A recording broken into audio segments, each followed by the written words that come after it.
میں ضرور پرسش ہوگی، اور جب کوئی چیز ناپ کر دینے لگو تو پیمانہ پورا بھرا کرو، اور جب تول کر دو تو ترازو سیدھی رکھ کر تولا کرو۔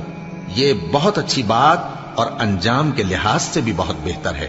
اور اے بندے، جس چیز کا تجھے علم نہیں اس کے پیچھے نہ پڑ، کہ کان اور آنکھ اور دل ان سب اعضاء کے بارے میں ضرور باز پرس ہوگی۔ اور زمین پر اکڑ کر اور تن کر مت چل، کہ تو زمین کو پھاڑ تو نہیں ڈالے گا اور نہ لمبا ہو کر پہاڑوں کی چوٹی تک پہنچ جائے گا۔ ان سب عادتوں کی برائی تیرے پروردگار کے نزدیک بہت ناپسند ہے۔ اے پیغمبر، یہ ان ہدایتوں میں سے ہیں جو اللہ نے حکمت کی باتیں تمہاری طرف وحی کی ہیں، اور اللہ کے ساتھ کوئی اور معبود نہ بنانا، کہ ایسا کرنے سے ملامت زدہ اور راندہ درگاہ بنا کر جہنم میں ڈال دیے جاؤ گے۔ مشرکو، کیا تمہارے پروردگار نے تم کو تو لڑکے دیے اور اپنے لیے فرشتوں کو بیٹیاں بنایا؟